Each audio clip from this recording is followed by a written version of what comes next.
Question number 12। किसी धन पर 5% वार्षिक दर से 3 वर्ष का साधारण ब्याज 1200 रुपया है। इतने ही धन पर इसी दर से तथा इतने ही समय में चक्रवृद्धि ब्याज कितना होगा।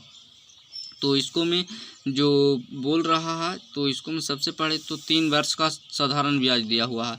तो 3 वर्ष का साधारण ब्याज है तो साधारण ब्याज जो है जो हर साल समान होता है। तो तीन साल का 1200 रुपया दिया हुआ है तो 1 साल का कितना हो जाएगा साधारण ब्याज 400 रुपया। मतलब इसको में साधारण ब्याज है जो हर वर्ष है जो समान रहता है। तो 5% इधर दिया हुआ है, 5% दर दिया हुआ है। तो इस तरह के क्वेश्चन को बनाने के लिए आप 1 2 3 तरीका से बना सकते हैं। तो 5% को हम क्या लिख सकते हैं 1/20। अब देखिए 3 वर्ष बोल रहा है क्वेश्चन में, तो ये वाला जो हर में वैल्यू है इसको 3 के क्यू कर देंगे तो कितना आ जाएगा 8000 आ जाएगा। तो 8000 आ जाएगा। इसको हम मान लेते हैं कि ये पी है। सही में वैल्यू नहीं माने हैं लेकिन मान लेते हैं कि पी है, मतलब मूलधन है। और 3 वर्ष बोल रहा है तो 3 लाइन इस तरह से खींच देंगे और बोल रहा है इसी दर से, मतलब सब हर साल है जो दर समान है। तो कितना है 5%। 5% का मतलब 1/20 और 1/20 तीनों पर हो जाएगा। तो 1/20 करेंगे तो इसका कितना आ जाएगा आंसर 400। इसका कितना आ जाएगा 400 और इसका 400। और ये टोटल हुआ जो तीनों ईयर का साधारण ब्याज आ गया। ये साधारण ब्याज आ गया।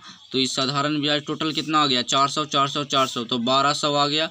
अब क्वेश्चन में भी बोल रहा था 1200 तो 1200 सही है। तो देखिए इस तरह से तो बना रहे हैं लेकिन यहाँ 1200 आ गया तो अब डायरेक्ट पता चल गया है कि ये क्वेश्चन है जो सही बन रहा है। लेकिन 1200 नहीं आता तो इसको दूसरा तरीका करना पड़ता। तो देखिए इसको में ब्याज पर ब्याज लगता है। तो इससे पहले कोई नहीं है तो ब्याज नहीं लगेगा। इससे पहले ये है तो इसको पर ब्याज लगेगा। कितना लगेगा तो 1/20 लगेगा। तो 1/20 लगेगा तो कितना हो जाएगा 20 हो जाएगा।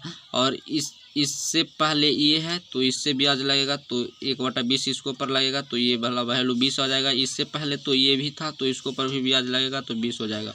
और इससे पहले तो ये भी है तो इसको पर ब्याज लगेगा 1/20 तो इसका वैल्यू है जो 1 हो जाएगा।